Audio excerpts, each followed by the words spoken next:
この番組はご覧のスポンサーの提供でお送りします。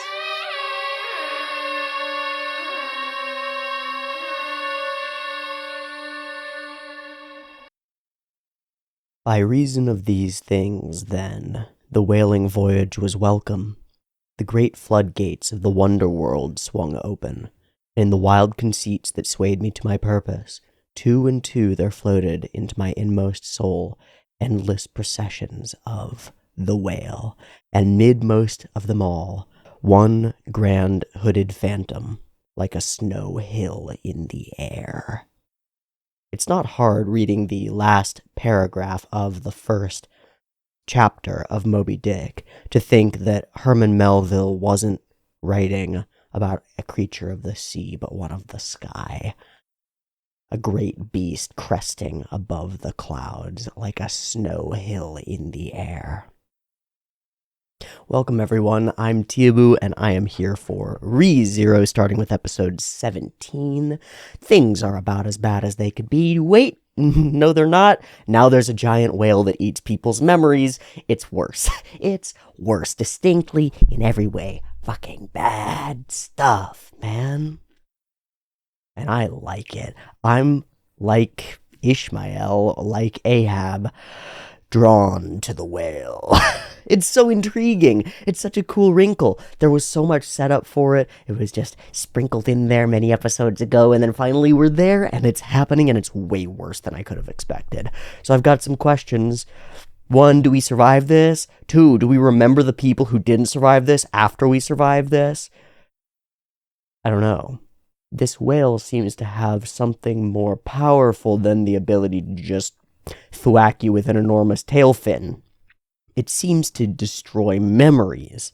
It pulled up alongside us, and everybody was like, who the hell are you talking about, man? There was no bandana guy. Well, Subaru seems to be, for the most part, immune to this particular process.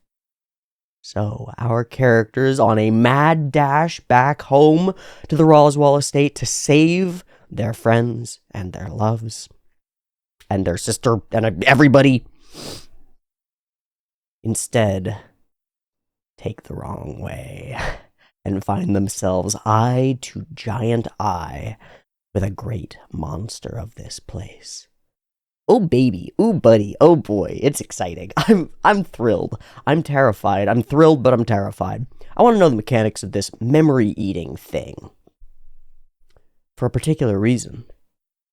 Subaru can reset.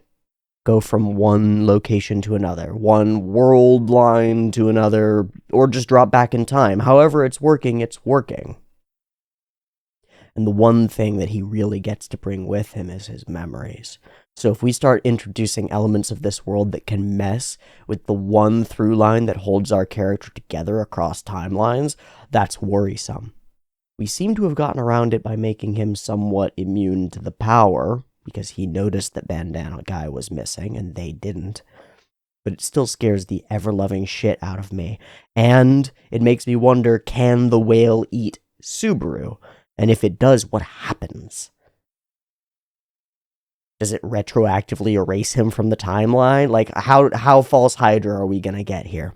I don't know, but I'm excited to find out. We have really a rock, a hard place, and a giant whale trying to eat you in the middle. It's as bad as it can be. Can't go back to the city. If we go back to the city, everybody at Roswell Estate dies. If we get to Roswell Estate without having the stuff that we need and getting there all together, and we probably still all die, even if we do it all right. And then there's a whale. Uh-oh, whale bad. So that's where I'm at. We're in a weird Moby Dicky sort of situation with an enormous creature that I think is gonna fucking eat us. I don't know if we survive this one. Maybe we reset, have to figure out a better way. Or rally the forces of literally everybody to fight off this whale. Last episode was an exercise, a lesson in how to make deals with people who have more than you do, who have a better standing, a better position. People who are bigger fish than you. Well, not a fish, but I don't think you can freaking negotiate with that thing. So what do we do here, guys? What do we run? Away from the flying fog whale? Sacrifice all the all the merchants we brought? Eat these! Eat them! It'll all be fine. I don't know. But we're going to find out this episode, and I'm excited to do so. I gotta do a scribble. It's gonna be a whale. And let's be clear, it's not just a whale, it's a sperm whale, right? It's like the bigger eng boy. Those things intentionally fight and eat giant squid. They're built to. It's weird. So if this is a sperm whale, then I'm just gonna do simplistic as fuck. We can go as simple as can possibly be, because sperm whales are super squarish. They've got, like, comparatively, I know that the location of this is probably wrong, comparatively a really tiny eye in a little eye slit. I'm a whale. I'm a whale. I'm gonna give him a little bit of eyeliner. A nice smoky brow. Oh yeah. Oh yeah. There we go. Oh shit, I did the bottom of it wrong. Because it ends up being like a very flat, like straight line, right? And then it opens. Okay, I got this. I'm gonna look it up. Fuck it. Does it protrude further or stay back? Sperm whale. Oh, it's way back here. Oh, shit. Okay. So I double did it wrong. And yes, that's supposed to be lipstick.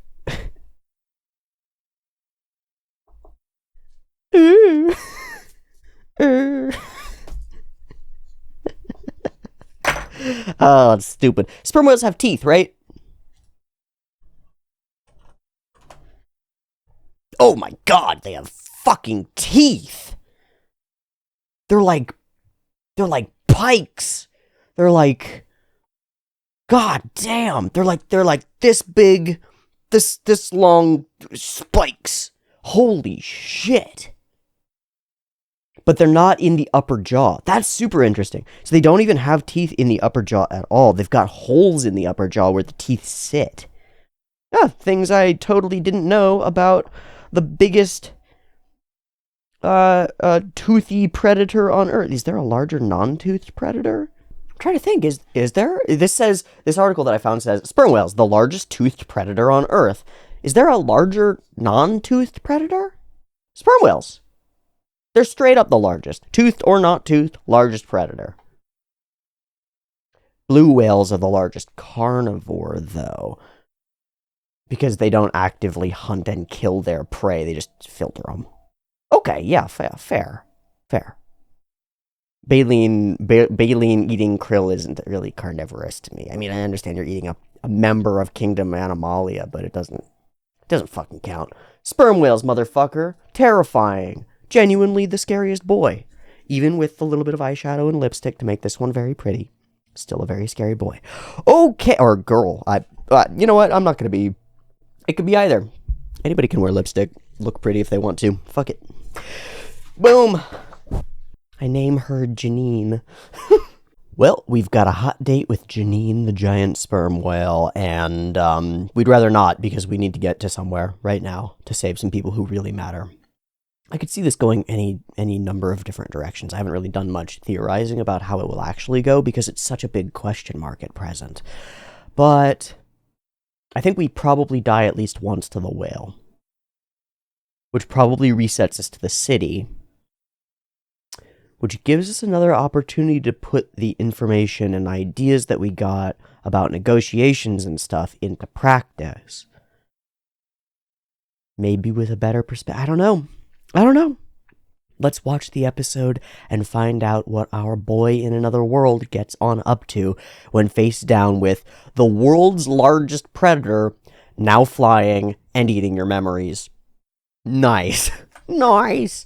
I've got the episode up and ready to go. I've got the custom subs for episode 17 ready as well, and we're going to get into it. 2 versions of this reaction, picture-in-picture in the description, timer on YouTube, beep beep timer to count you down.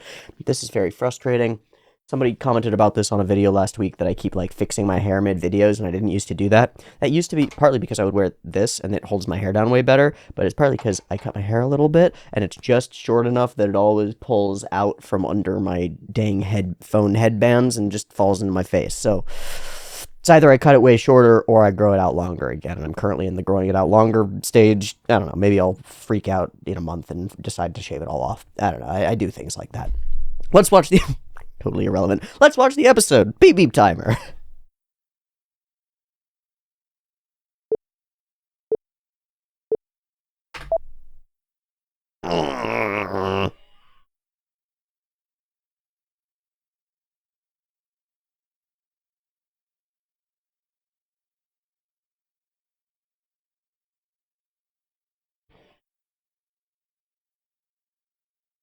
Are those like multi blowholes blowing steam smoke?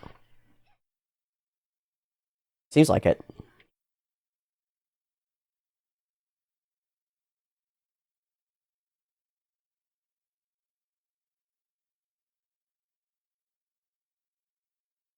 I'm not from around here, man.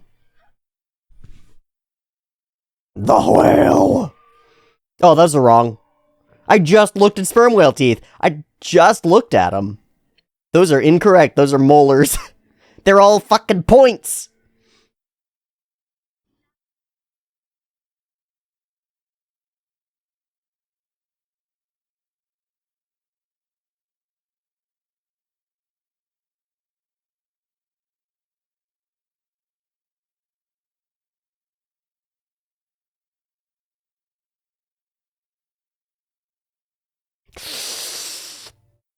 Oh, that always hurts.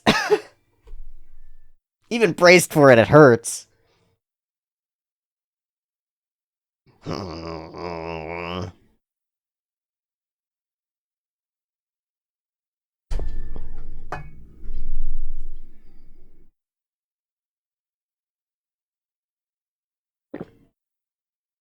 Aldebaran.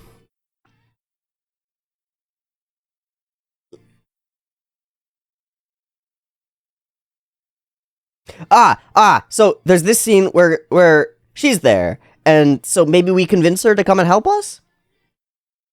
I could figure it working for trading gal, because it's like, look, let's open up this big trade route. And that's the tree, right? Flugel tree? Wait, is that a different show? Did I just get confused? Wait, did I just mix up two shows? Oh no.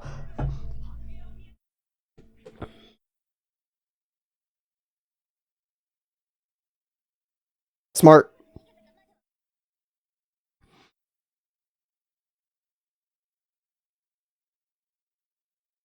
Ah! Ah! Ow. Yeah, clonk that fucker. Oh, yeah. Hey, by the way. Oh, shit. Oh my god, Rem is the MV freaking P. Is that oil? No. We have oil though, right?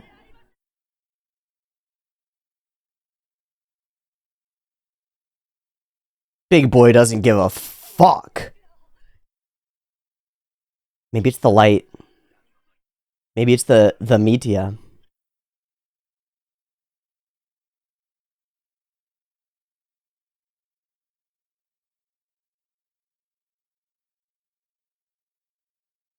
Oh shit, Rem, don't do it. Rem, don't do it.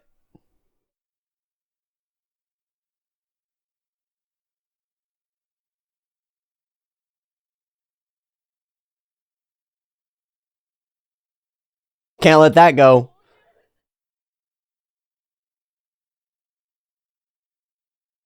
No!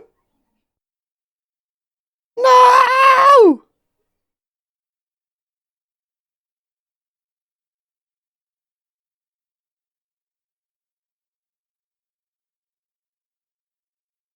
Thanks, buddy. Oh, oh, ho, ho. Wah, wah, wah. Spicy hug. Ah, shit.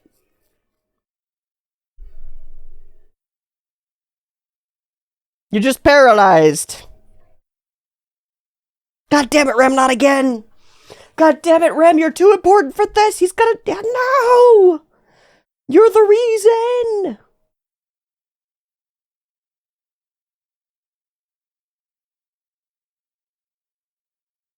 We made it? That's bad. Oh no.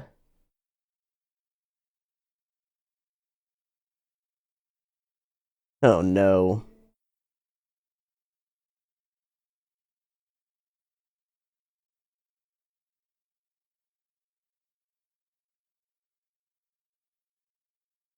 Where's Rem? Dude, she told you.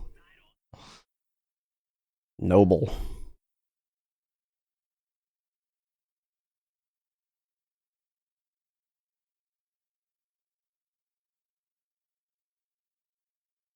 But, okay, but they both still remember her. There's nothing. Huh? Huh? You can go, man.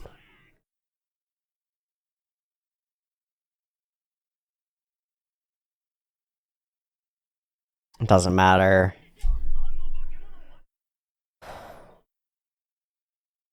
Huh?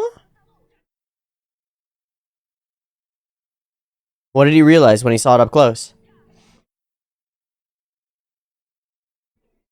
Whoa. Whoa.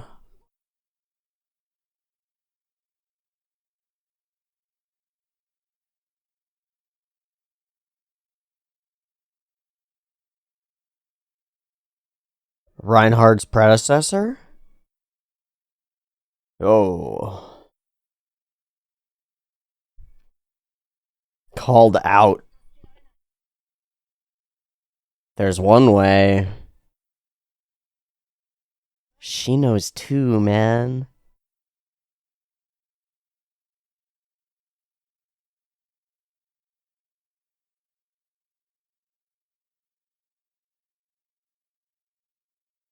Not not everybody is you, man.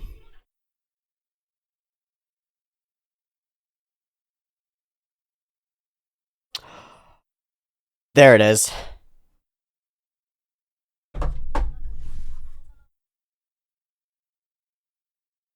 100% we're getting false hydred.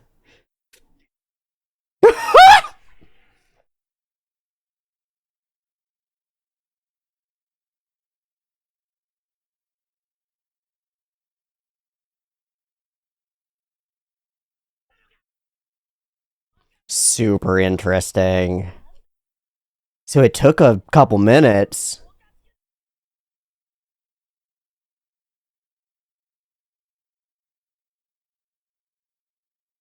Good. No, this is good. We should die.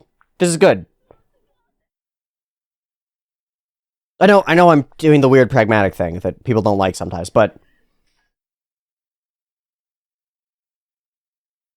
maybe it's after the scent?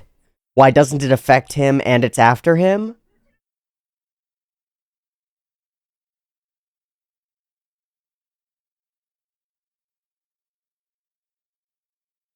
Oh, it's got a horn. Oh shit. So it's going straight after you, buddy.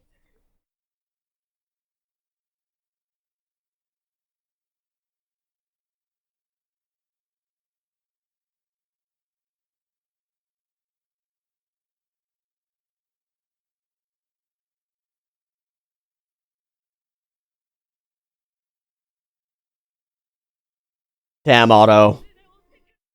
Reasonable. Yeah. Full albatross style. You shot the albatross and we're going down, man. Time for you to go overboard. Hi, buddy.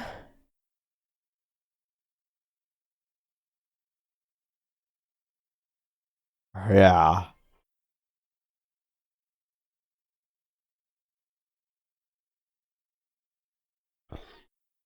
Oh, just as he's rolling, he sees the flash.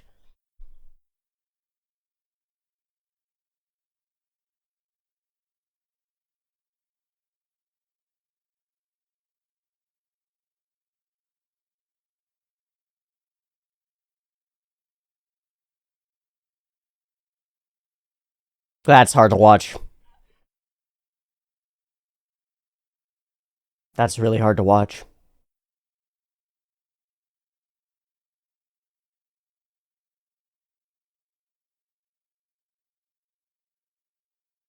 Did it just abandon the space and leave him? Are you sure you don't want to die?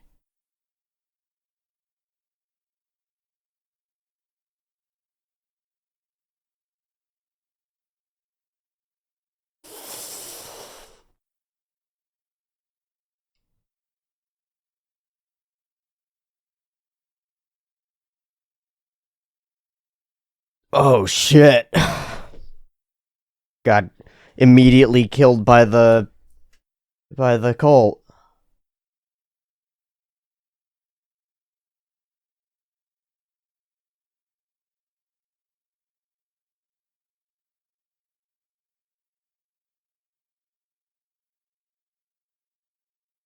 Oh man, so this is worse.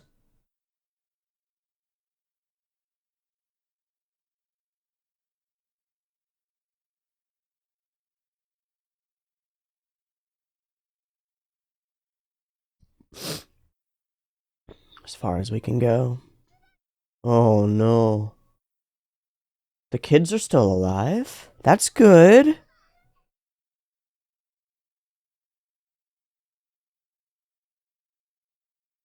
Why haven't they come through and murdered everyone?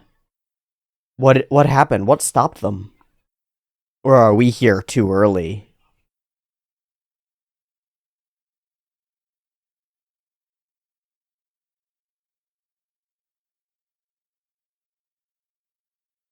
In the manor.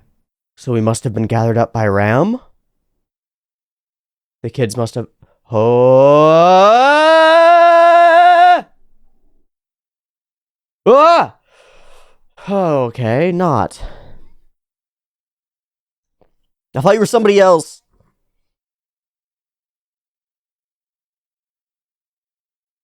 Fuck. Yo, this is not a reset point, right?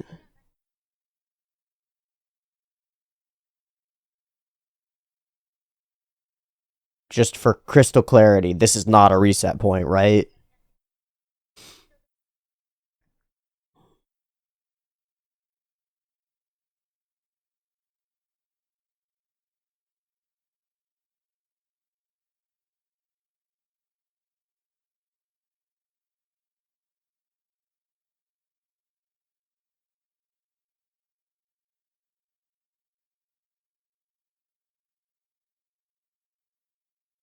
That's pretty soft.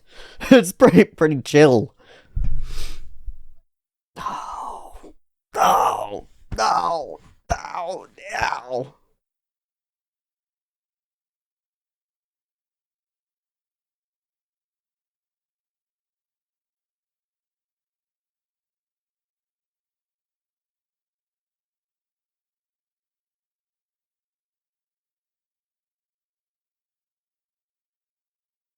Okay, we're doing something weird here. Is she gonna do a what are you talking about, Rems, right here?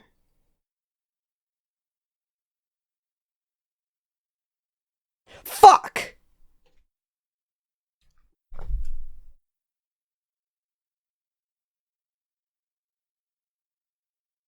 Your sister? You gotta die, man.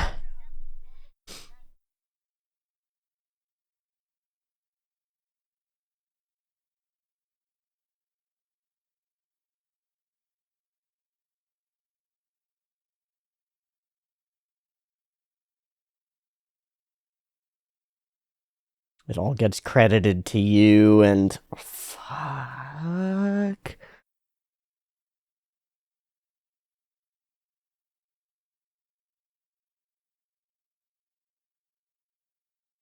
This is awesome. So cool. Woo!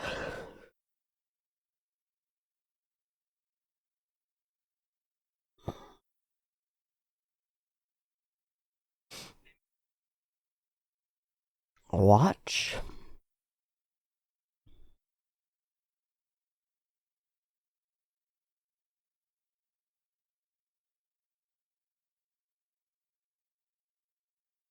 Just an empty guest room. She's never existed.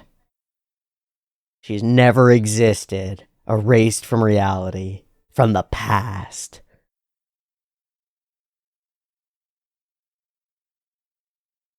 My buddy, you got one way out. Avoiding the heart of the issue.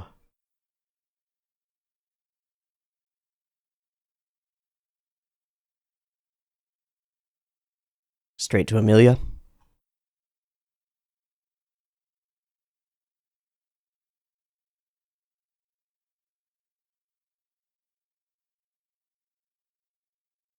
Hi. Too bright, like can't face it. Distraught.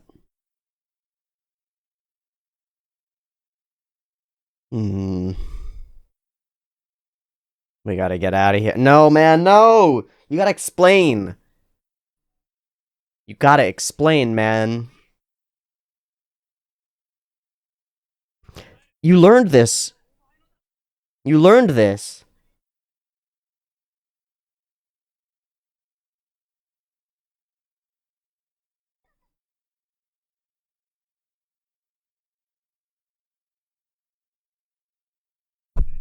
That is not the answer, man.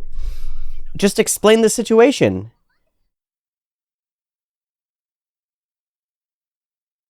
You have changed.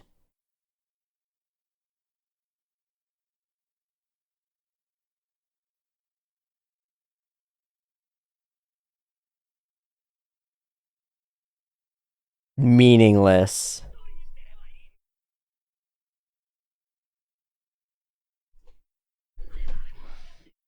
Because you don't explain, man. How can I understand? If you don't tell me what's going on.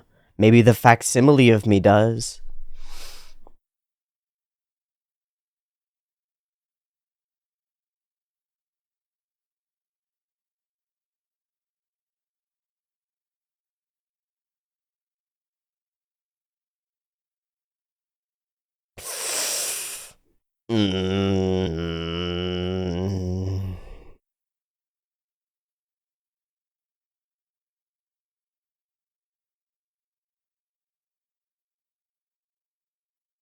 A full turn.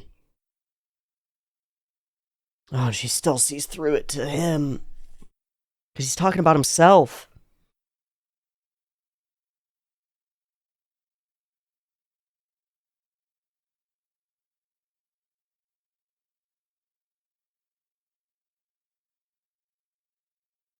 Nada. Everybody, man. Everybody but you. I wonder...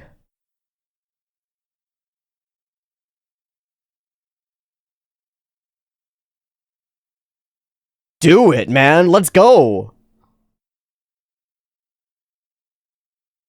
Go, yeah. Say it. Let's see what happens. I've done this before. I return from death.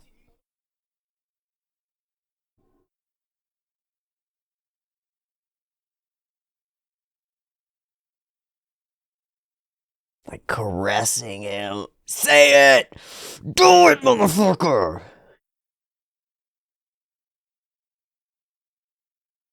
God damn it, do it! What? Oh, killed her!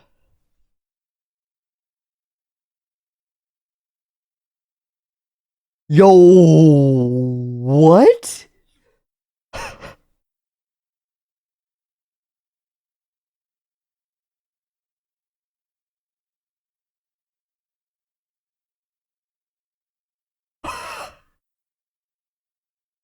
What? How?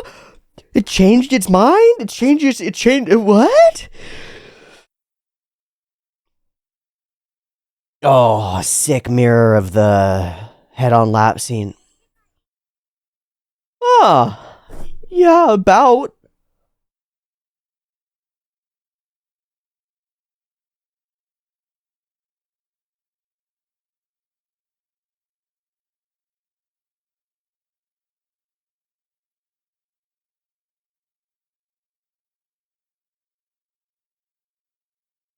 A giant cat monster.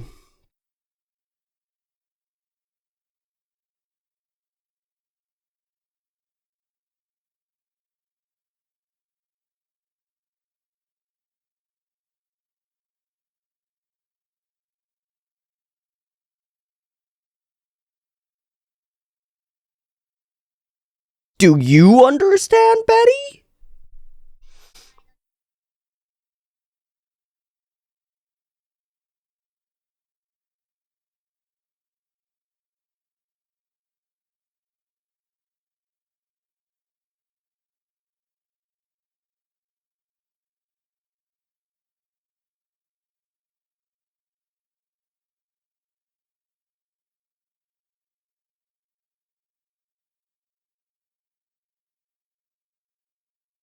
Uh-huh.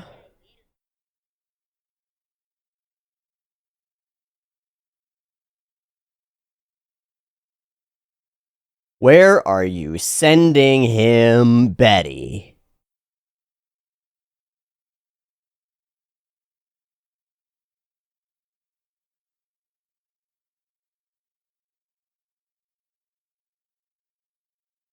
I guess thanks? So now we get to watch from outside again. She's gone, man.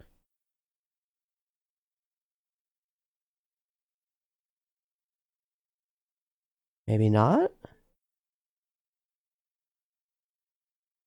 I'm waiting for witch cultists, man. Anyone.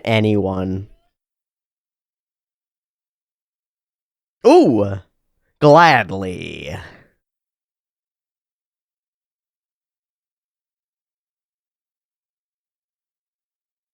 Fuck. What's up, buddy? You already know my name? Ugh.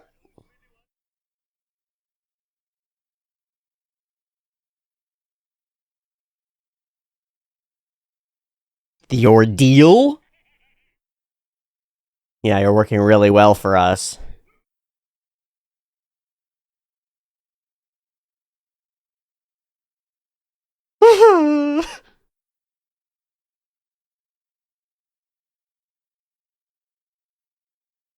An ordeal? Overcome one sin? Him? Oh, baby. Oh. The hands.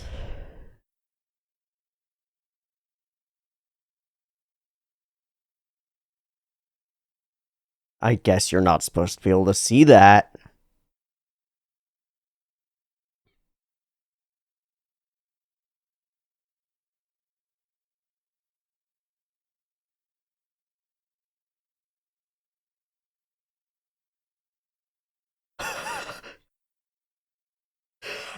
Ah! What the fuck? Oh, he has to bite the fingers to make the hands appear?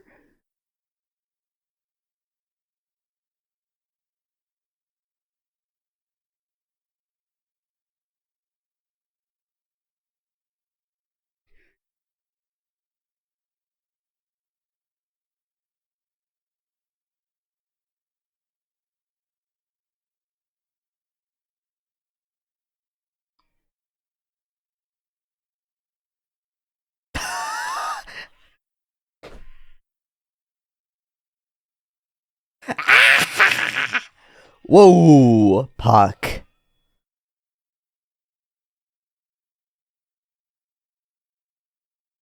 So that doesn't feel like the same voice to me.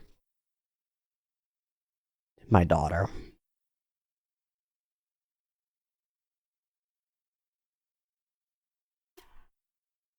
So that's the big cat monster. Okay. Okay, 52 seconds. What the fuck? Ah, shit. Ah, fucking hell. Holy shit. So we're gonna reset, right? Okay. And then we've got a very limited time for when we reset to figure this shit out. We can't go the whale route, right? We gotta go a different route. We can't go the whale route. Oh my god, what the fuck? The memory thing is so crazy. The fact that it's a Maju is nuts. Of course, it's after him. It's drawn to him. I was thinking maybe it's the cell phone, maybe it's something else. No, the whole chase is so freaking sick, but it's purpose-driven. It's all purpose-driven to give us this self-sacrifice from Rem that is just the worst. It's the worst, right? Because, like, where did we just come from? We just came from a scene where Subaru watched Rem get pulled from him. And that was his, like, no, absolutely not, never again. And then again. And it seems like it's something unrelated, right? It's just this big beast. But it turns out even that is part of the same blame category. It's still this witch bullshit. It's still this same group. We get a couple of new words later, but holy macaroni. I think the interaction with Otto is as straightforward as can be, with the one exception of the memory loss. Subaru is acting irrational here. He's like, let's turn the card around. But Otto doesn't even remember that there is a girl. Oh, he does at first, and he's arguing with him back and forth, like, no, she ran and she did this, and then she's gone. What the fuck? Just gone from memory. So then, in him saying that he thinks maybe it's his fault, maybe this whale is after him because he did something, Otto kicks him off the... Yeah, then it's being drawn to me. Bam. Sorry, buddy, I gotta survive. And of course, karma comes around for him, too. Man, the whale just sitting there watching you. To red. And then this blast of air. And... maybe I don't know, man. We've hit a lot of bottoms for Subaru. But... there's a pretty distinct difference between screaming and yanking at the chains to just, like, try and kill some fuck you, gotta kill you, from running away, losing... I think that the animation they chose to do is he's, like, fumbling completely. It's almost as though he's lost any human type of control over his body. It's, like, all animal. He's almost on all fours in a way that's not even efficient or smart or useful. It's just... running like you're in hell. And I find it really hard to watch, screaming, I don't want to die, when, like, the only way to get Rem back would be to die. And I want to spend a moment here to clear something up, because people have commented that I'm too flippant about recommending that Subaru kill himself. And I am, and that's reasonable. I understand that there's the huge emotional hurdle of it. But practically and pragmatically, if something goes wrong and he hasn't hit a reset point yet, and it's not a fixable wrong thing, you want to reset. That's my thought process. Like, here, if Rem dies, the rest of this whole episode shouldn't matter, because he should just kill himself right here and go back. It does matter because he gets way more information, it's a way better story and all these things. But I think pragmatically, if I were in this situation, you bite the tongue, you die. You try to fix the... It's like trying to figure out the patterns of a boss in a video game. If you don't get the first couple of rounds or the first couple of patterns, it's not worth continuing on into the fight, reset, start again, right? Because you're not going to get through it. That's how it feels. In addition to that, I am particularly worried, and I've been struggling to think of this for like 2 weeks now, of where this is located, like where in media this is. But I remember... media about immortal or resettable people, and the way to stop them is to chain them up, right? Keep them alive, drug them to oblivion so that they don't think or move or anything, and they're neutralized, man. I think the scariest thing for me, and this is why I recommended immediately biting his tongue when we were in with Betelgeuse, I thought Betelgeuse might know about Return by Death and might take steps to prevent him from doing it. That shit's really scary to me, because, like, Subaru's got carte blanche. As long as he gets a reset somehow, he can go back and try to fix things. But if somebody malicious knows that he's capable of doing that, and or even doesn't and just decides to torture him by chaining him and telling his like prison guards to keep this guy alive, Griffith style, 2 years go by, right? How many reset points do we cover? Like, you're fucked. You're just fucked. Suddenly now you're only able to reset to the point where you're back in chains. And that really scares me. So I just wanted to throw those out because, like, I know I jumped the gun on that, but I do it because it seems practical. I know it doesn't work narratively. Narratively, the whole point is so that we can find out more pieces of the mystery in the story so that when we eventually reset, it becomes most interesting. And he can actually make choices, but I just wanted to mention it here in this moment of despair where I think Subaru is running away from the answer, is the feeling that I get. And again, reasonably so, and the animation jumping into this wild beast makes that work, right? It's like the practical, thoughtful answer is to dive into the hell and not to run away from it, and he's not there. And that's okay. He just watched some people die and got tortured by an enormous whale. It's fucked.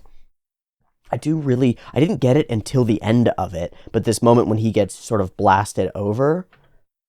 Oh, I guess it's not this moment. It's the earlier moment.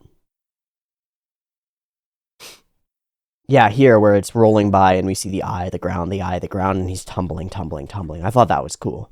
Complete discombobulation. And it leaves him. It leaves him alone. Why? It's not as though the sun is rising, or something has changed.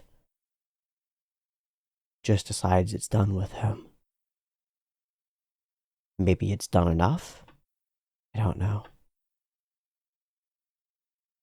But the land dragon appears and we know Otto is dead.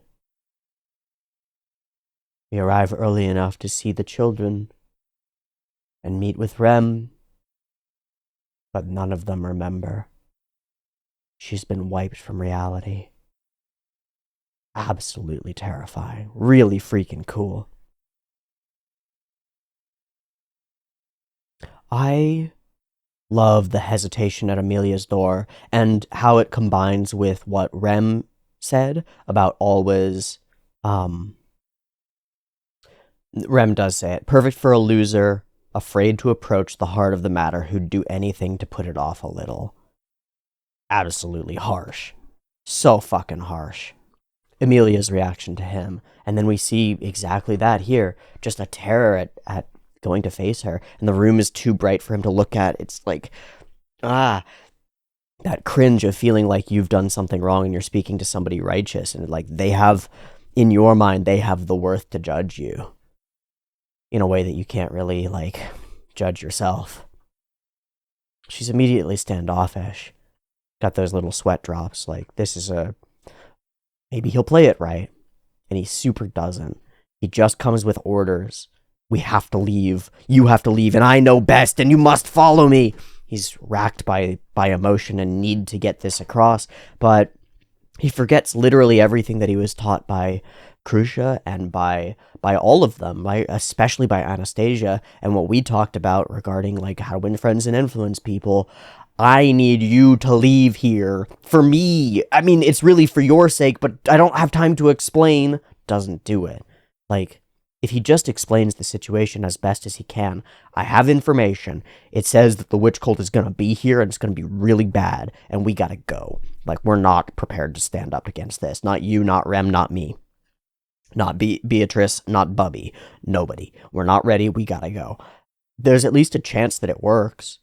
But just ordering without, I'll drag you along with me. Just rough. I thought she doesn't get to finish it because he doesn't even note that she's, I want to, but I don't know. I've got so much to do. And then he blasts. It's all words that I think are directed at him, not at her. And he directs them at her instead in anger. That's my interpretation, because they don't fit her. It won't work. You won't make it. You'll fail. You can't do it. It's useless. You can't save anyone. You can't be saved. You'll keep acting reckless and unreasonable until the corpses pile up as high as your thoughtless decisions. That is your future.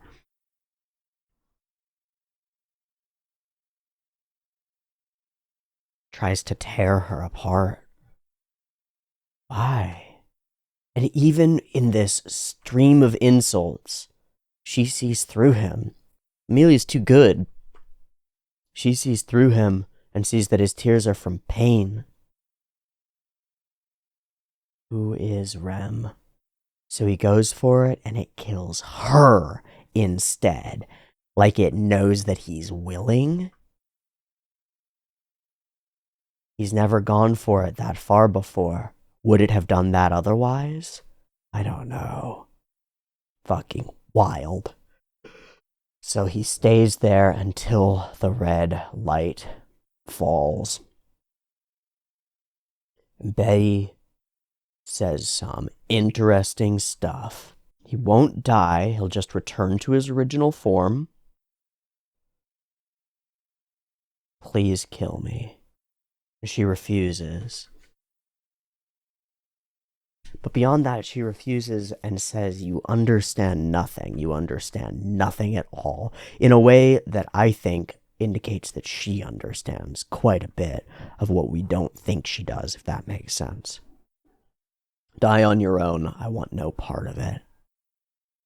She'll protect the manor, sends them out, and leaves you to die in the clutches of Betelgeuse. Just as creepy as ever, and he knows his name. How diligent you are. You've delivered unto us that which we were seeking. And she's even dead. What a joy! You took the half-devil's life in the ordeal's name and then says that there are potentially multiple ordeals? That she failed because she couldn't overcome even the one? Yeah, unable to overcome even one ordeal, much less to confront one of the sins. And after all that waiting. So this was a series of tests for Amelia. For what? To see if she can overcome a series of ordeals. Maybe see if she's a worthy successor. Ooh! Maybe a different type of succession than the kingdom? You are truly slothful, and he can see the hands, and that reveals something to Betelgeuse.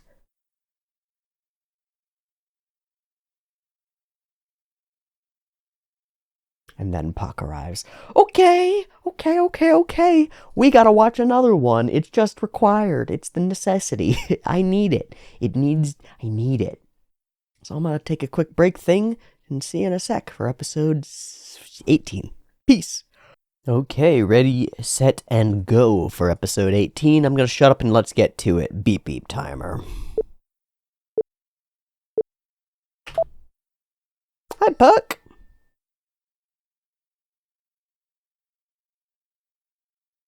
Got most of them. Oh no. Oh no.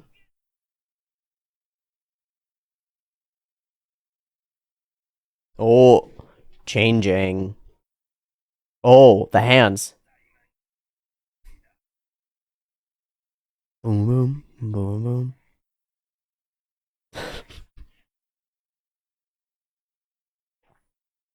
Yes! Oh shit, never mind.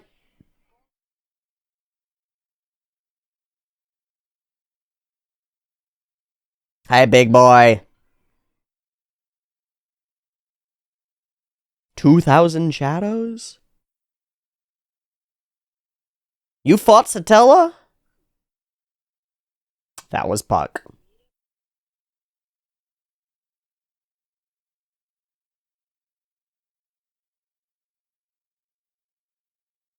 And he's gonna summon more hands!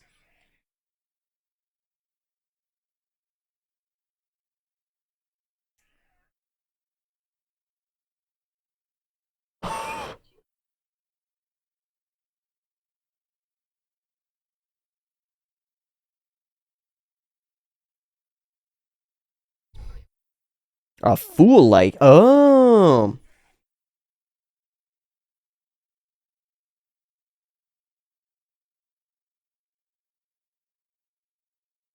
Death isn't even a punishment?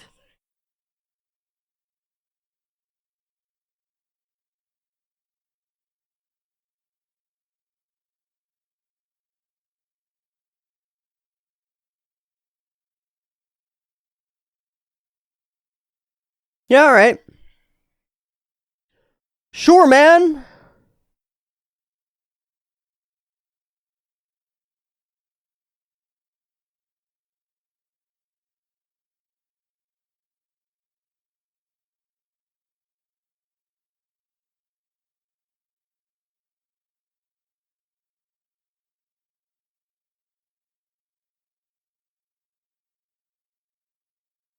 Three sins.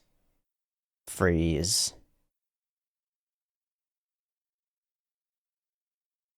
Oh, right.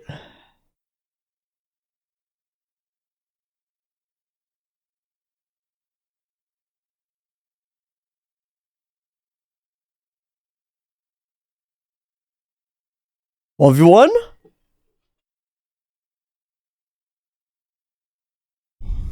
It's gluttony.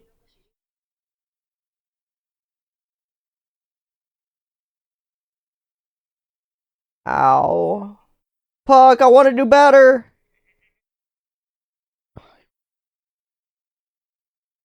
And you both died near each other. It's his.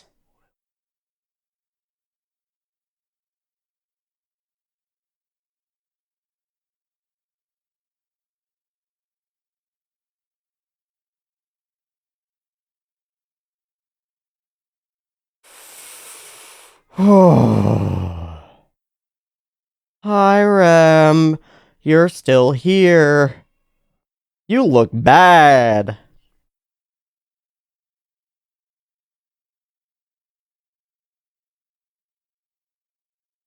That's something else. What do you do, man?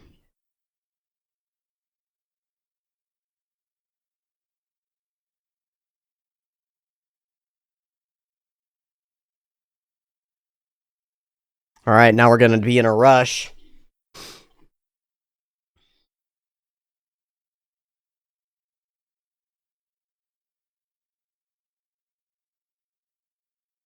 Please explain.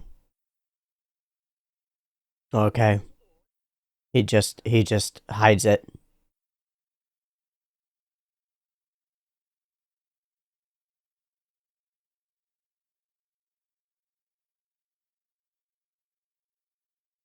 Yow.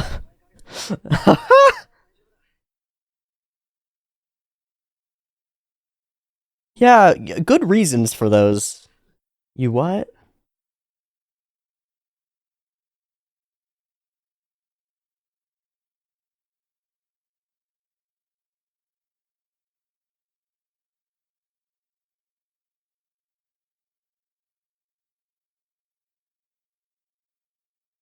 Was told what to do from the very start? Fix your gate?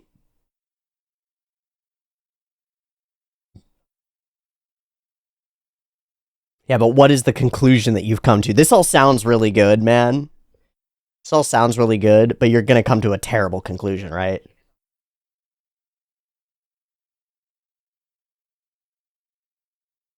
Oh. Oh. I'm the problem.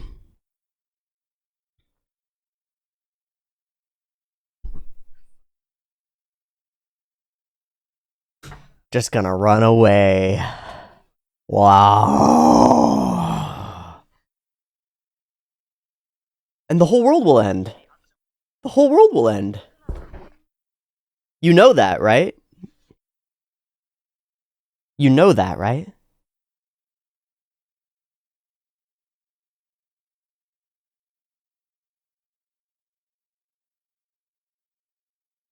Ugh.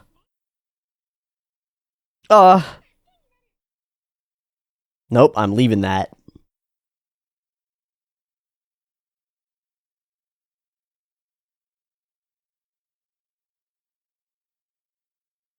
He's given up.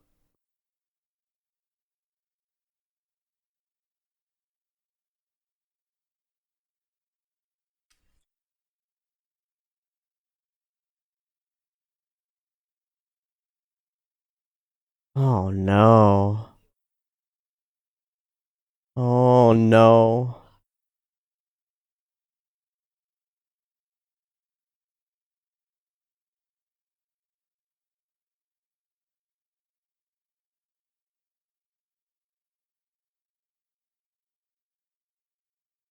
But you know if you don't do anything, it's worse. You know it.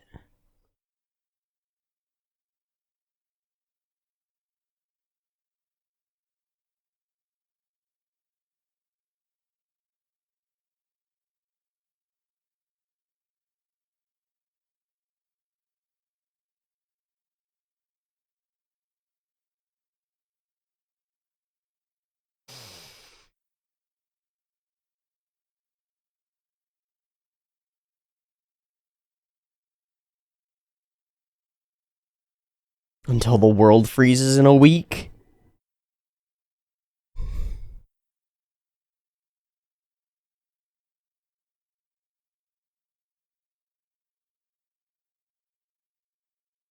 Say no. Say no, Rem. Fuck, it's gonna break him.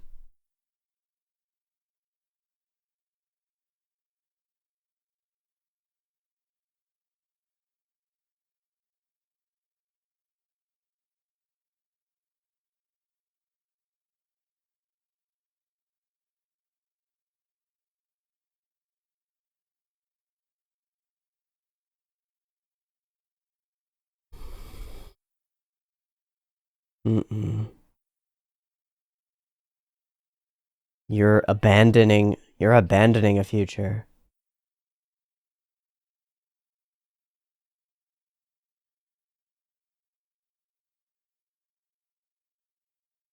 Sure, yeah, you'd live just fine.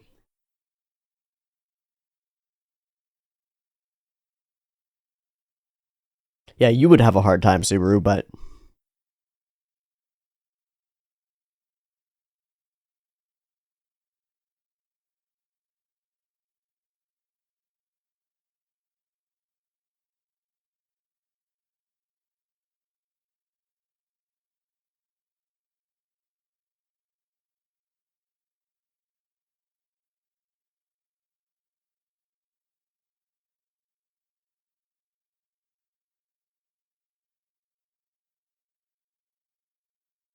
it's a cute story.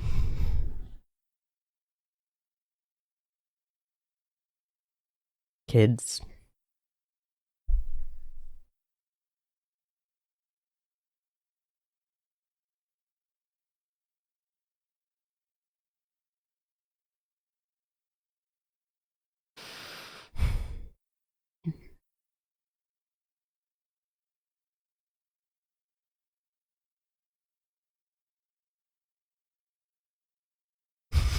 Going too deep down the rabbit hole there.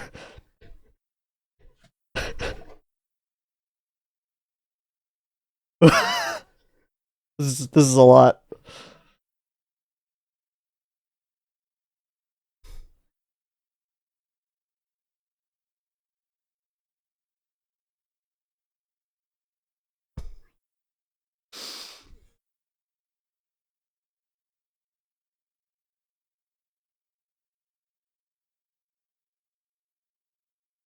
Man, she thought it all through.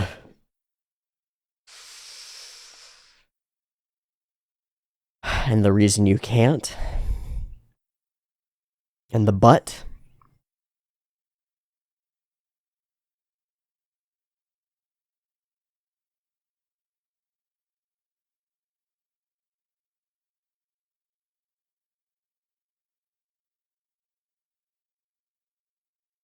If you could wish for that future with a smile. There's no smile in him, though.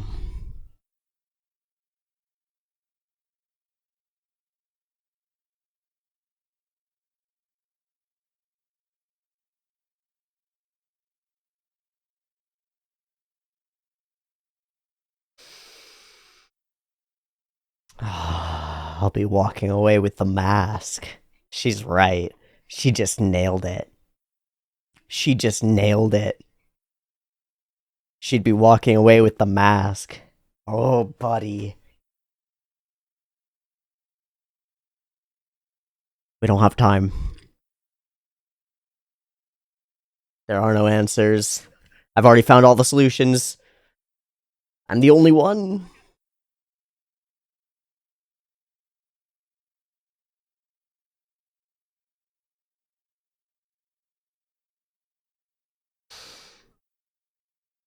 Um,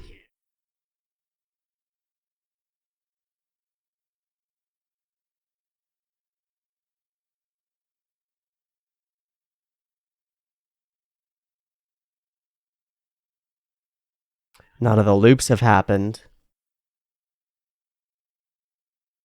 No, true.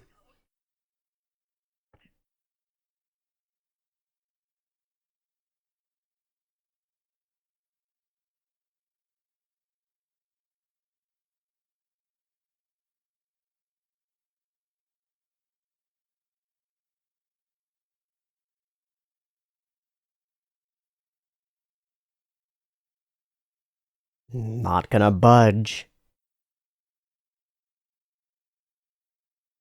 Doesn't suit you. Hmm.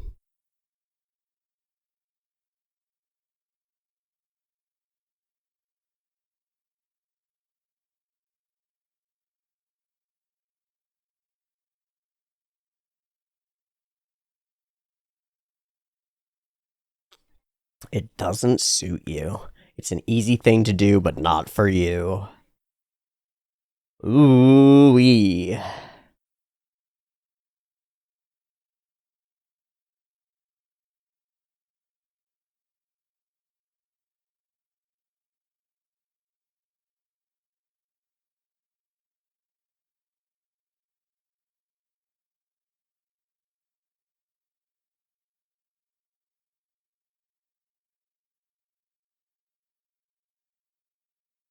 You refuse to give up over and over.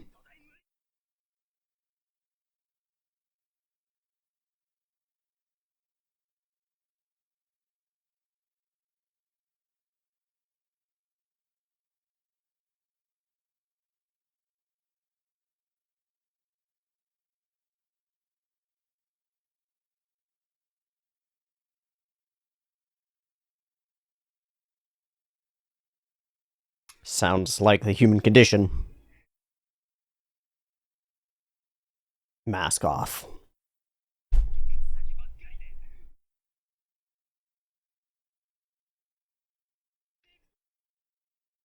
But at the same time, he dismisses all his effectiveness. You do feel ashamed.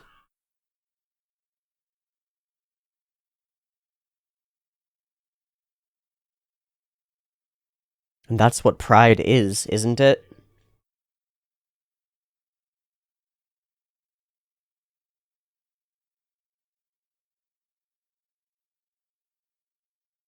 Sloth.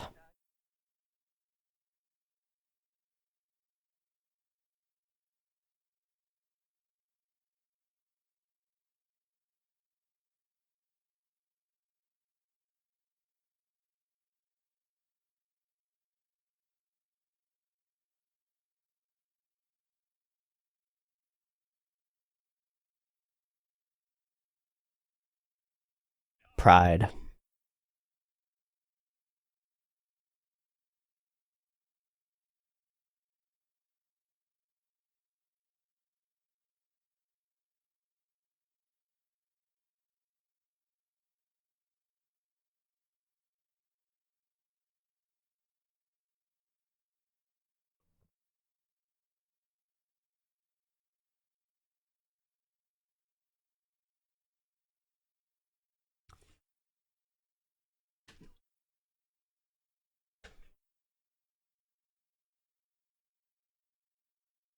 Shit. Spinning your wheels, pretending to be in motion. Shit, this is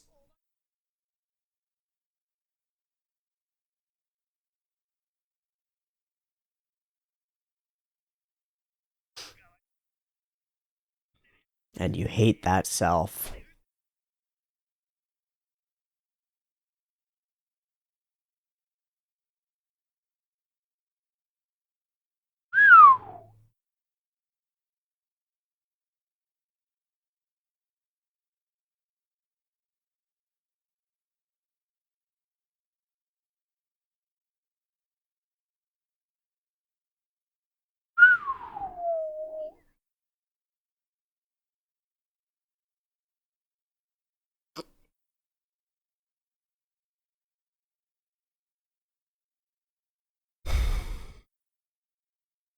Just not gonna argue with him.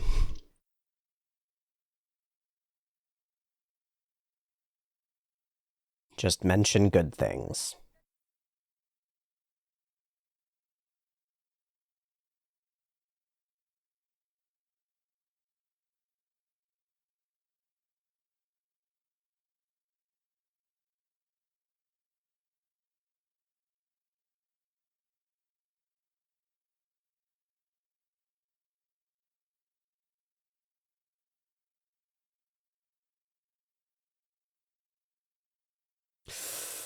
Man, Rem really loves you, man.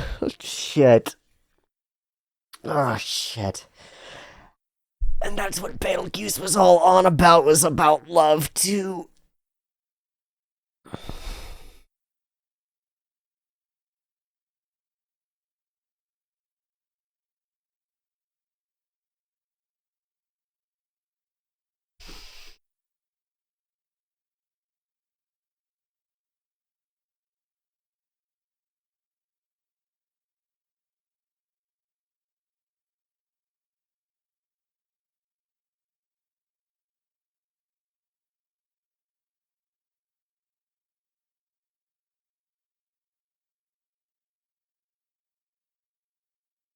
Nobody knows themselves.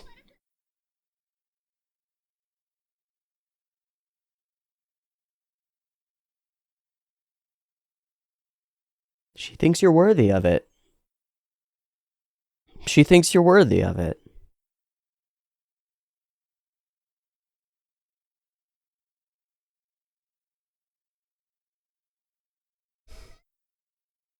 I thought she was just gonna say he's special. That's way better. Oh.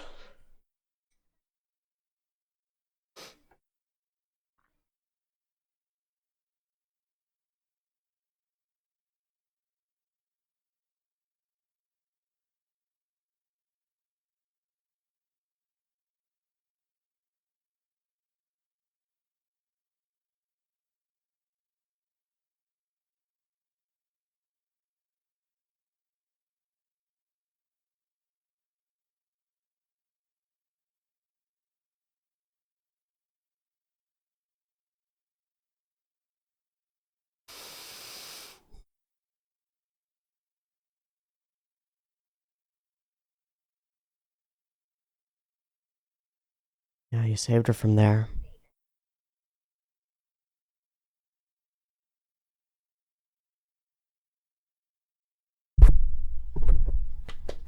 That's really freaking good.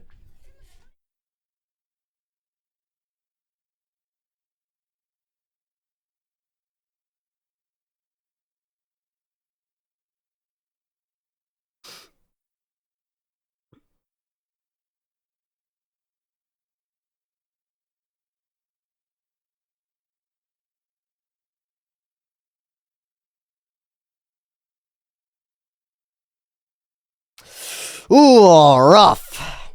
Oh man, it is hard to be loved when you don't think you deserve it.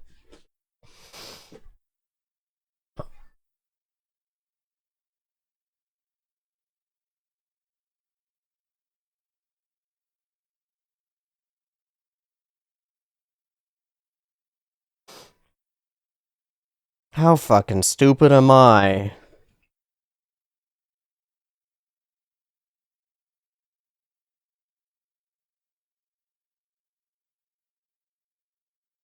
Solid evidence. What are you talking about? You've done a lot. Right here. You are too good for him. You are too good for him. That's what makes it work. always believe in you.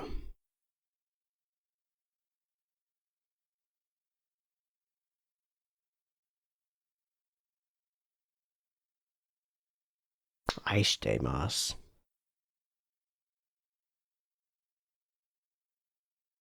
Fuck, it has to be you.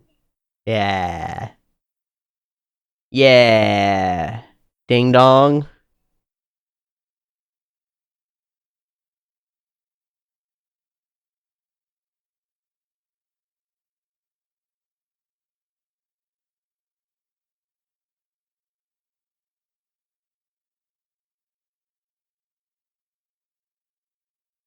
Sweet, we're in this together. Hell yeah. Okay.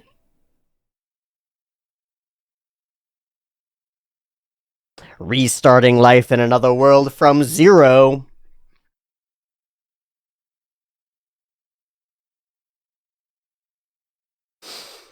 Damn, we should just say our wedding vows.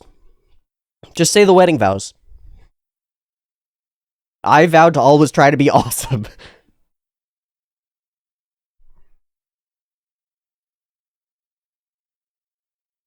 Thank you. Oh. Oh. Oh. I don't like that. We just have to instant cuck? God.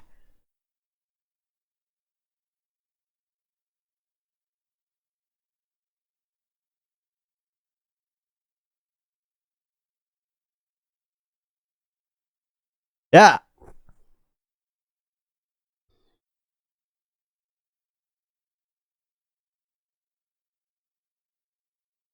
That's so rough for Reb. That's so fucked up. Can we just be Polly? Come on!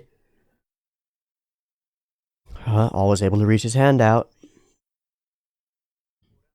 Good transition.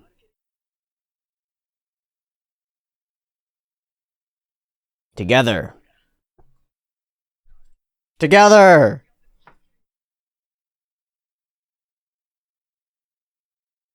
Hi.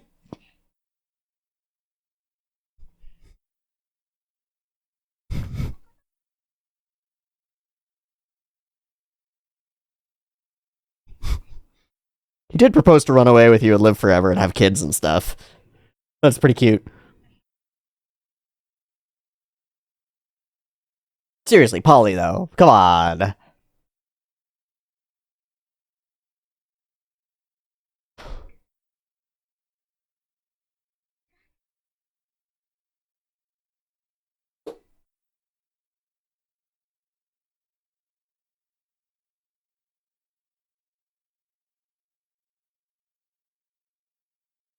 Super cruel.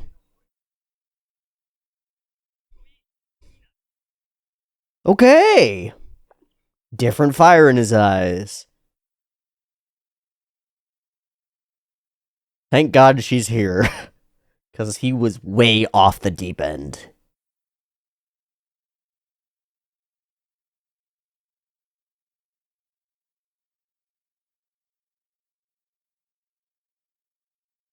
From zero.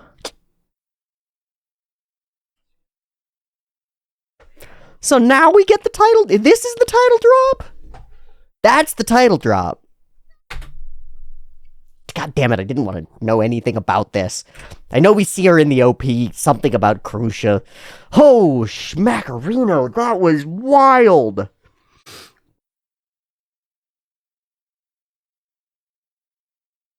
Does this episode really only have like 3 chunks?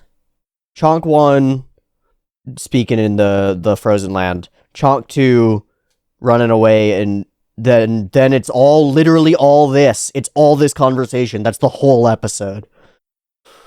Holy smackerinos. Yeah, well, it deserves it. It needs it. It's a beyond a pivotal conversation. It's maybe the most important one we've had so far. Oh, jeez, oh, jeez, oh, jeez. Let's handle our one little snap, crackle, and pop of the beginning thing. Shouldn't talk to a spirit of about time, but you're a fool who wastes it in idleness. It's pretty interesting. The ordeal has been completed, and so I will be called to her side. I look forward to our reunion. Fascinating.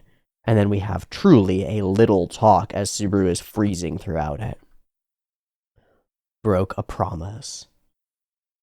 Ignored her wishes.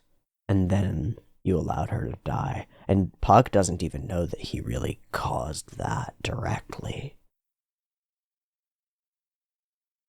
So this unleashes the end of the world. The stakes are immediate and everywhere. So, like, Subaru's idea of running away doesn't work, right? Because the iteration, the sequence of events, if Subaru doesn't go to the manor, is the witch cult shows up, kills everybody before he gets there, and then Puck emerges and is doing big bad Frosty stuff, right? And is going to go on the same rampage with Amelia dead, right? Which is the end of the world. There's just no shot. Fucking interesting. And then Wrinkle, gluttony has become the white whale. So it's not a witch fiend Maju beast. It's formerly one of the archpriests and has transformed into a giant predator that eats and consumes anything and memories themselves. Fascinating.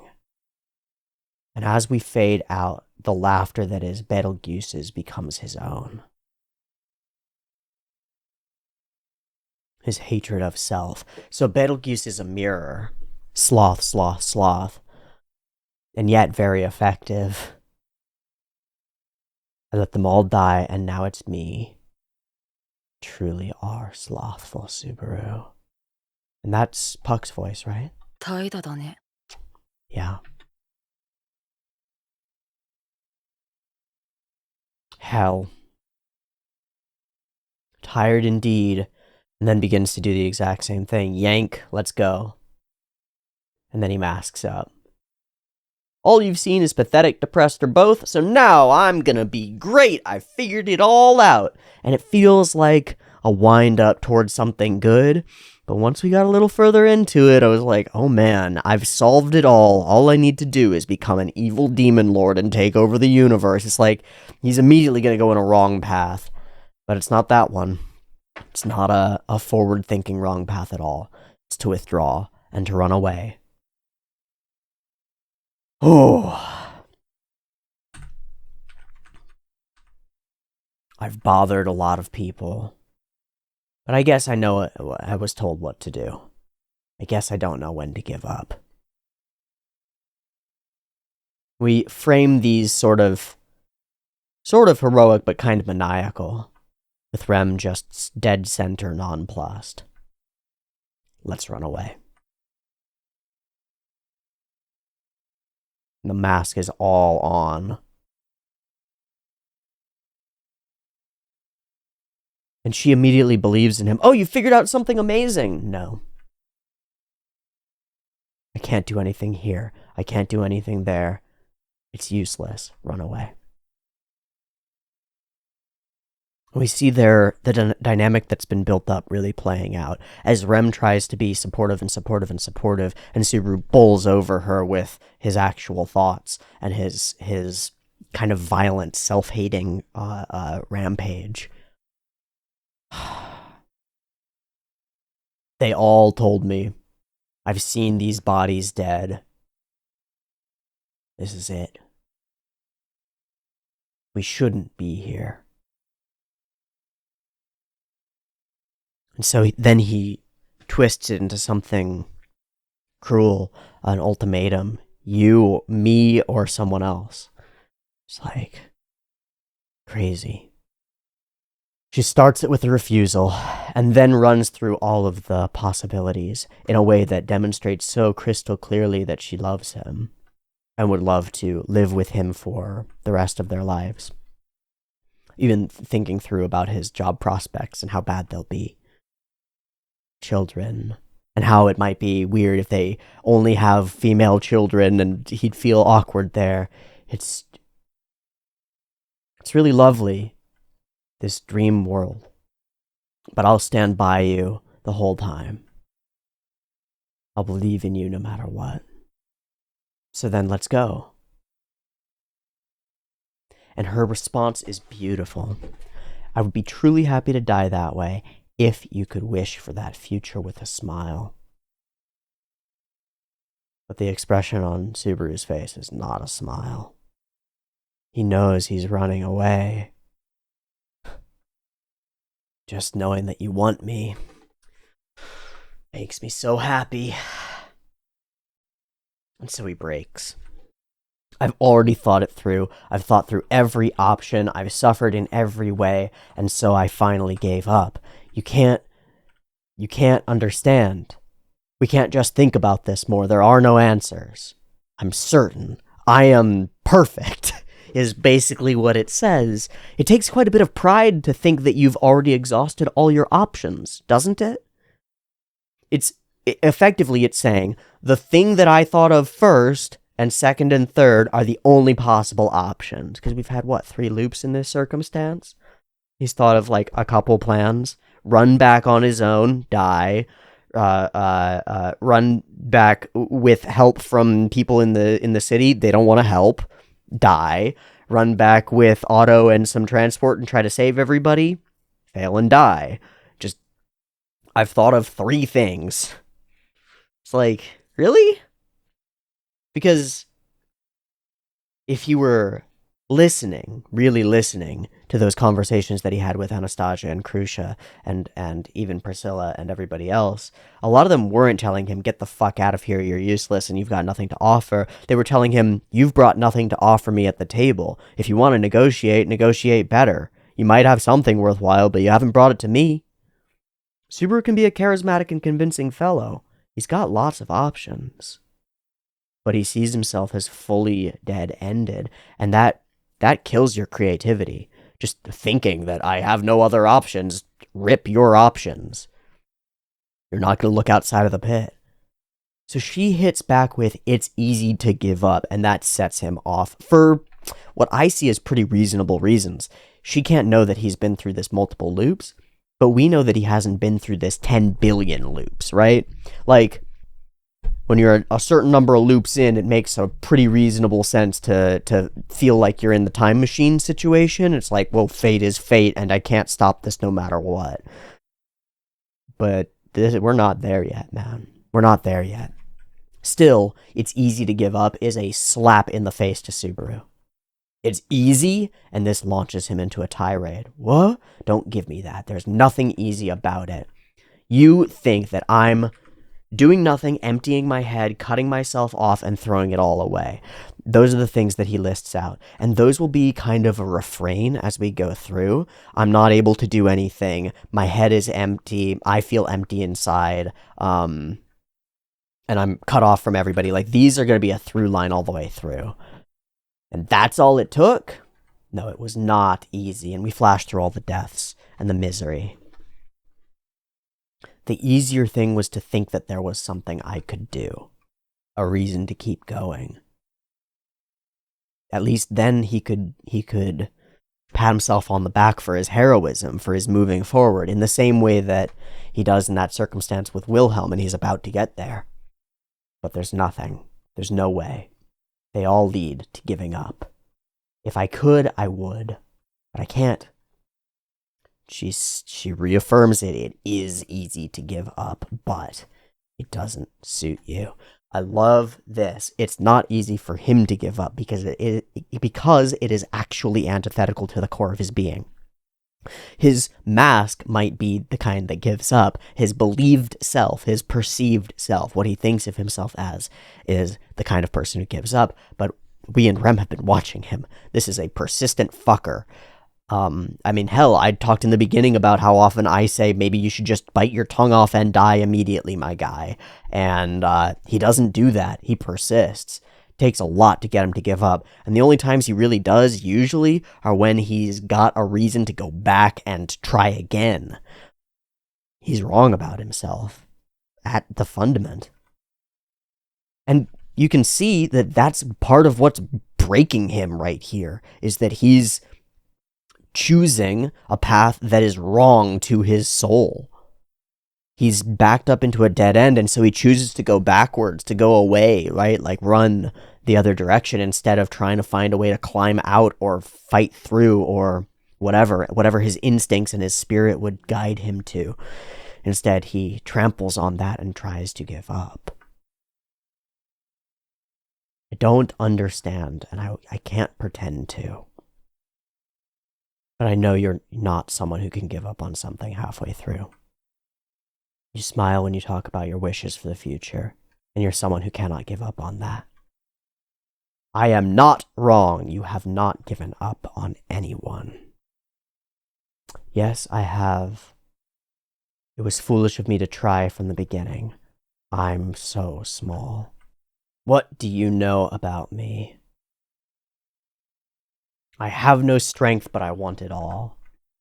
I have no knowledge, but all I do is dream. There's nothing I can do, but I struggle in vain. I hate myself. The clouds pull over.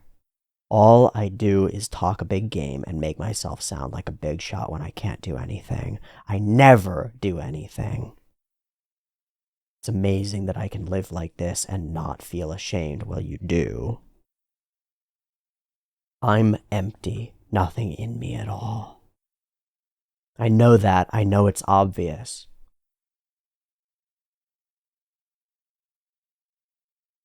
Now you believe that. By believing it, you make it feel true. Do you know who I was before this? Nothing. Truly slothful. All the freedom, all the time in the world. Powerless and competent. All grown out of who I am at the root, at the core, at the heart. This is what I deserve. It goes beyond the limits of arrogance. Pride works, man. It works really well. Even when I thought I could go on living here, nothing changed. That old man saw through me.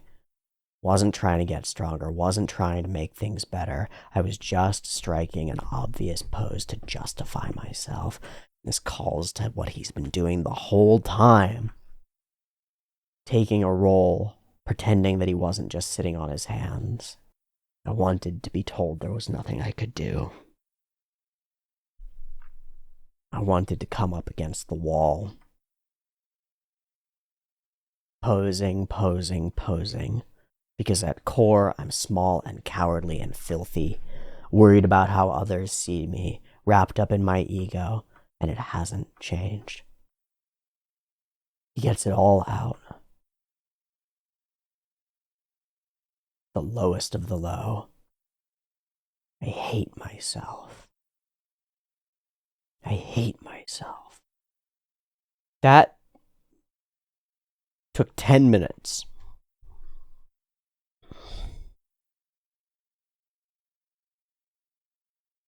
That was a really hard 10 minutes.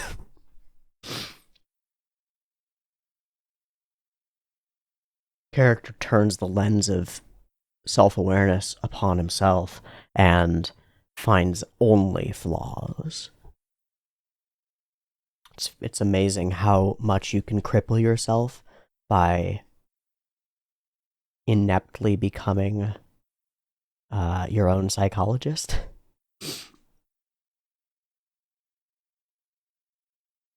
There's a real good series of reasons that we use third parties, like an additional person, to communicate with you in order to diagnose and figure out what's going on inside you. And it's because you're the observer and you cannot observe yourself. No one can. We can look back on our actions in kind of a legitimate way, kind of like directly and pragmatically. We can evaluate our thoughts as they flow through, but if you are the thinking apparatus, you can't validate the truth of a thought that you've created. You created it.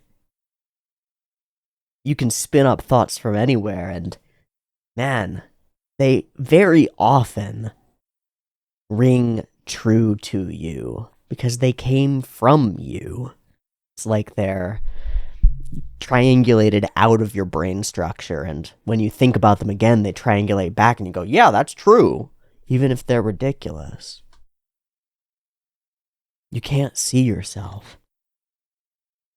You cannot see yourself. It's part of why watching and observing others is so important.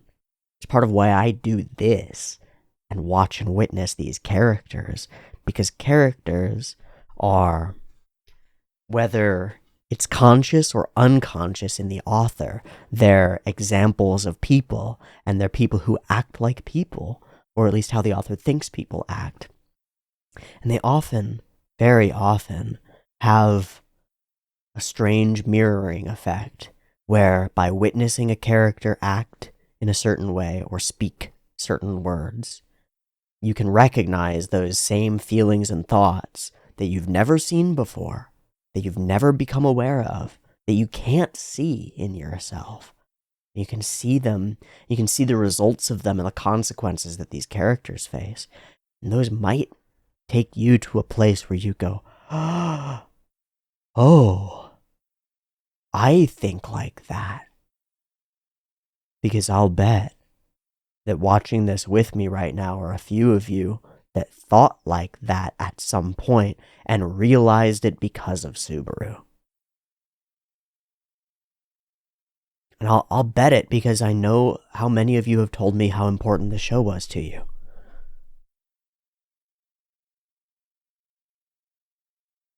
It is easy to give up, but it doesn't suit us.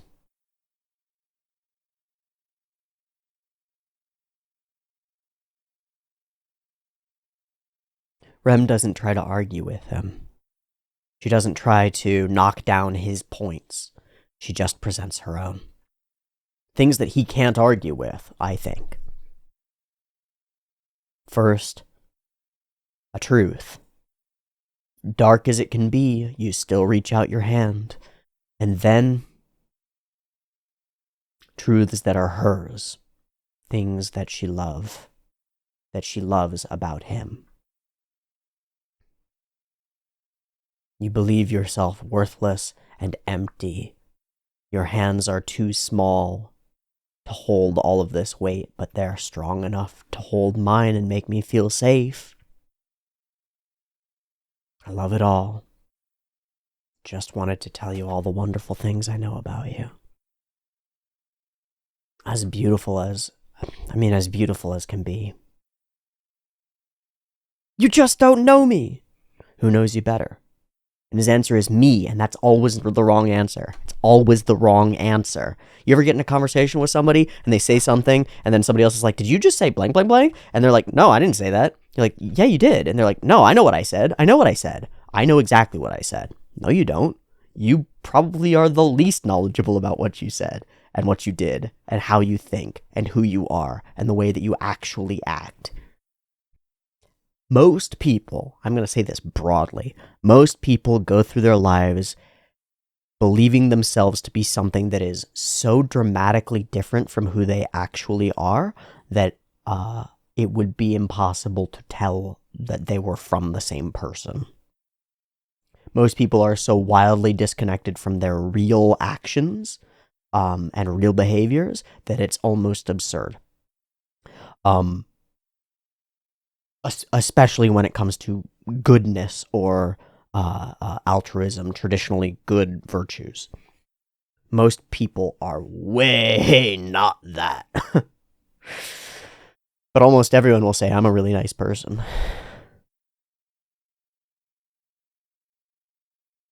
In fact, it's almost a meme that the nicest or the worst people are the ones who believe themselves to be the most kind. It's like the opposite. She nails it. All you know is how you perceive yourself. How much do you know about the Subaru that I see? Let me go back through it. Weak and small, running away. Why do you like me? Well, you're my hero. We get insanity and doves and this is a little much. You still reached out for me. You saved me. You saved me. Sacrificing yourself to save me again and again. My time has been stopped. So now I'll restart yours. Fucking amazing that scene was about as pinnacle as we got emotionally, and we managed to take it, wrap it into this scene, and one-up it with it incorporated. Woo! I will believe. But I'm empty. I've never done anything. And she repeats a refrain. I am here. I will listen. I am here. I love you. If you cannot forgive yourself for being empty and having nothing, then we restart. Start over. Time begins to move again. Not from a square zero. Not from square one, but from a zero. Holy smacks. And then he rejects her and says he loves Amelia and we just need to be a polycule. Like, really? Come on, guys. I just want to save her. He finally realizes that he was a little bit arrogant. Yeah, man.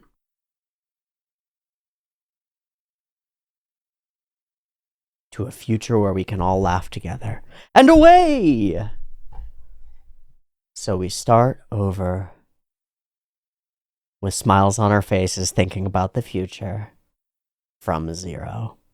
What a cool title drop. I thought we were past that. I thought we'd already restarted life in another world. No, it's here with a motivation change, with a purpose change, with finally hitting a wall's wall. No way out. And he gives up. And she pulls him right back in. With love. And I just want to mention this before we wrap here. Maybe because I just watched Made in Abyss and it's so important there. Betelgeuse was on about love and how it gifted him his power, right? My authority, the authority of sloth, the unseen hand which love granted to me. No other can be allowed to see it. Maybe love has something to do with things. I don't know. That was a deeply emotional set of episodes. Death, life, rebirth, and then do it all again, but in a more metaphorical way. Giving up is like unto dying. Walking away from the story. This time he's reborn, pulled in by a woman's hands. But it's Rem, not a witch. Just a really cute demon. So, we're not going to run away, and we're not going to fail. We have to swallow our pride and figure out what we can do. We're going to need help for the whale. Now that we know that it's a Manju, it's on the list, not just an obstacle for us to cross. Don't know if we can deal with that. We need help. We need to get to the mansion. We need to talk to Betty. We need to convince Amelia in a different way. If we're going to try. We need to start over from zero in some real ways. What an exciting turn. Thanks so much for watching these episodes with me. That was rough. I just hope that we get some wins. Because if we just fail again right after this, it's going to be crushing. Like after this, you watch Rem die again, and it all goes to shit again. I don't know how much we could take. But we'll find out next week. Thanks so much for watching. I will see you next time for more ReZero. Much love. It is an important thing.